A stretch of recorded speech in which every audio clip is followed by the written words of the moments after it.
नमस्कार बच्चों, स्वागत है आपका आज की इस वीडियो में। जैसे कि आप लोग जानते हैं कि एडगिट अभ्यास पुस्तिका कक्षा 8वीं की सामाजिक विज्ञान की 2024 से 25 के बीच की किताबें भरने जा रहे हैं बच्चों। जिनको नहीं मिली हैं वो अपने स्कूल जा कर के ले लें, और जिनको मिल चुकी हैं वो इस वीडियो के माध्यम से एडगिट अभ्यास पुस्तिका कक्षा 8वीं सब्जेक्ट है सामाजिक विज्ञान। वर्ष आप देख ही सकते हैं कि 2024 से 25 का वर्ष है। तो आपने यूट्यूब पे भी देखा होगा कि नई किताबें किसी ने भी अपलोड नहीं की हैं। 2023 से 24 की मिलेंगी आपको। हम इस वीडियो के माध्यम से 24 से 25 की किताबें लेके आ गए हैं बच्चों। तो चैनल को सब्सक्राइब करें, वीडियो को लाइक करें, बिना कट किए बिना स्किप किए वीडियो को अंत तक ज़रूर देखें, और ज़्यादा से ज़्यादा वीडियो को अपने दोस्तों के साथ शेयर ज़रूर करें। जैसे कि बच्चों देखा होगा आपने कि 1 2 3 4 5 6 चैप्टर हो चुके हैं। इस वीडियो के माध्यम से अध्याय 7 करना है, जिसका नाम है महिलाएं, जाति एवं सुधार। चलिए बच्चों उसका अध्याय 7 करते हैं। पाठ यानी कि अध्याय 7 जिसका नाम है बच्चों महिलाएं, जाति एवं सुधार। ठीक है, चलिए इसका पहला प्रश्न पढ़ते हैं। क्या है? राजा राम मोहन राय ने किस संगठन की स्थापना की थी? तो सत्य समाज। क्या आ जाएगा? सत्य समाज। दूसरा है विधवा विवाह कानून पारित किया गया था तो 1856 में। ठीक है बच्चों, चलिए नेक्स्ट देखते हैं प्रश्न नंबर 3। बाल विवाह निषेध अधिनियम पारित किया गया था तो 1929 में। चौथा है सतनामी आंदोलन प्रारंभ किया गया था तो घासीदास ने। किसने? घासीदास ने। चलिए पांचवा प्रश्न देखते हैं। क्या है? विधवा विवाह कानून के लिए विशेष प्रयास किया तो क्या आ जाएगा? स्वामी दयानंद सरस्वती। ठीक है, फिर यहाँ पे आप देख सकते हैं रिक्त स्थान है, तो रिक्त स्थान जैसे कि राजा राम मोहन राय देश के पश्चिम शिक्षा का क्या किया, तो आपको यहाँ पे इनमें भर देना है। तो आप रिक्त स्थान खुद से करिएगा बच्चों, है ना। तो चलिए नेक्स्ट देखते हैं प्रश्न नंबर 7। सामाजिक रीति रिवाजों और मूल्य मान्यताओं में बदलाव किस सदी से आया? तो 19वीं सदी से शुरुआत से ही सामाजिक रीति रिवाजों और मूल्य मान्यताओं में बदलाव आया। प्रश्न नंबर 8वां। आर्य समाज की स्थापना किसके द्वारा की गई? तो दयानंद सरस्वती द्वारा आर्य समाज की स्थापना की गई। ठीक है, फिर राजा राम मोहन राय को समाज सुधारक क्यों कहा गया? तो राजा राम मोहन राय को समाज सुधारक इसलिए कहा गया क्योंकि उन्होंने सती प्रथा, बाल विवाह और जातिवाद जैसी कुरीतियों के खिलाफ आवाज उठाई और महिलाओं की शिक्षा व अधिकारों के लिए काम किया। चलिए इसके बाद 10वां प्रश्न है। 19वीं सदी के प्रमुख समाज सुधारक के नाम लिखिए। तो 19वीं सदी के प्रमुख समाज सुधारक थे, कौन थे? राम मोहन राय, राजा राम मोहन राय। दूसरे स्वामी विवेकानंद। तीसरे दयानंद सरस्वती। चौथे ज्योतिबा फुले। पांचवें ईश्वर चंद्र विद्यासागर। छठवें केशव चंद्र सेन। सातवें अन्ना साहेब कर्वे। आठवें सावित्रीबाई फुले। ठीक है, तो 19वीं सदी के प्रमुख समाज सुधारक थे ये लोग। ठीक है, चलिए बच्चों 11वां प्रश्न देखते हैं। प्रार्थना समाज के प्रमुख कार्य क्या थे? तो प्रार्थना समाज के प्रमुख कार्य, पहला समाज में अंधविश्वास और रूढ़ियों के खिलाफ जागरूकता फैलाना।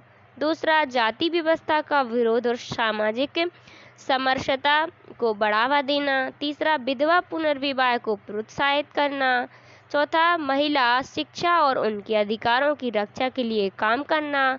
धार्मिक सुधार और नैतिक पर जोर देना। ठीक है, चलिए बच्चों इसके बाद देखते हैं प्रश्न नंबर 12वां। महिला शिक्षा को बढ़ावा देने में किन महिलाओं का महत्वपूर्ण योगदान रहा? तो महिला शिक्षा को बढ़ावा देने में सावित्रीबाई फुले, पंडिता रमाबाई, अन्ना साहेब कर्वे, कस्तूरबा गांधी जी का महत्वपूर्ण योगदान रहा। ठीक है, चलिए 13वां प्रश्न देखते हैं। 19वीं सदी के मध्य में जब लड़कियों के लिए स्कूल खुले तो लोगों के मन में डर क्यों था? तो 19वीं सदी के मध्य में लड़कियों के लिए स्कूल खुलने पर लोगों को डर था कि शिक्षा से लड़कियां परंपराओं का पालन नहीं करेंगी, उनके स्वास्थ्य पर बुरा प्रभाव पड़ेगा और वे विद्रोही हो जाएंगी। तो आप वीडियो को पॉज करके लिख लीजिएगा बच्चों। नेक्स्ट देखते हैं प्रश्न नंबर 14। प्रश्न नंबर 14 पढ़ते हैं क्या है। तो प्रश्न नंबर 14 में क्या है, बाल विवाह निषेध अधिनियम कब पारित किया गया था, इनमें क्या प्रावधान किए गए। तो क्या आ जाएगा, बाल विवाह निषेध अधिनियम 1929 में पारित किया गया था। इनमें निम्नलिखित प्रावधान किए गए। पहला, लड़कियों के लिए न्यूनतम विवाह आयु 14 वर्ष और लड़कों के लिए 18 वर्ष निर्धारित की गई। दूसरा, बाल विवाह करवाने वाले व्यक्तियों के लिए दंड का प्रावधान किया गया। तीसरा है, बाल विवाह को रोकने के लिए जागरूकता और शिक्षा पर जोर दिया गया। बाद में संशोधन द्वारा यह आयु लड़कियों के लिए 18 वर्ष और लड़कों के लिए 21 वर्ष कर दी गई। चलिए 15वां प्रश्न है, सत्यशोधक समाज की स्थापना क्यों उद्देश्य थे। ठीक, क्या उद्देश्य थे इसके। तो उत्तर में आ जाएगा, सत्यशोधक समाज की स्थापना का उद्देश्य जातिगत भेदभाव को समाप्त करना, समाज में समानता स्थापित करना और शिक्षा व समाज सुधार के माध्यम से समाज को जागरूक करना था। स्वामी विवेकानंद के राष्ट्रवाद के संबंध में क्या विचार थे। तो स्वामी विवेकानंद के राष्ट्रवाद के विचार आत्मनिर्भरता, सांस्कृतिक गौरव और एकता पर आधारित थे। वे भारतीय समाज को जागरूक करने और राष्ट्रीय पुनरुत्थान की आवश्यकता पर जोर देते थे। चलिए बच्चों, इसके बाद प्रश्न नंबर 17 देखते हैं। चित्र में दिए गए महापुरुषों को पहचानिए, उनके महत्वपूर्ण कार्यों को लिखिए।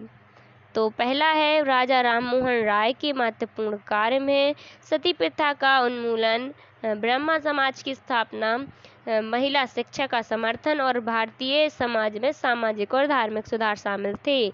दूसरे हैं स्वामी दयानंद। ठीक है, तो स्वामी दयानंद सरस्वती के महत्वपूर्ण कार्य में आर्य समाज की स्थापना, वेदों के महत्व पर जोर, जाति प्रथा और अंधविश्वास का विरोध और भारतीय समाज में शिक्षा और सामाजिक सुधार को बढ़ावा देना शामिल है।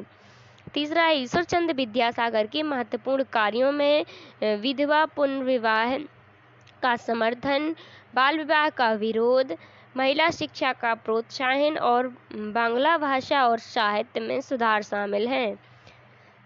स्वामी विवेकानंद के महत्वपूर्ण कार्यों में रामकृष्ण मिशन की स्थापना, भारतीय संस्कृति और वेदांत का प्रचार, 1893 में शिकागो विश्व धर्म महासभा में ऐतिहासिक भाषण और समाज सेवा एवं शिक्षा के क्षेत्र में योगदान शामिल है।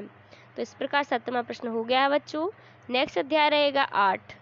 तब तक के लिए वीडियो को लाइक ज़रूर करें बच्चों, चैनल को सब्सक्राइब करें और ज़्यादा से ज़्यादा वीडियो को अपने दोस्तों के साथ शेयर ज़रूर करें। थैंक यू, धन्यवाद बच्चों।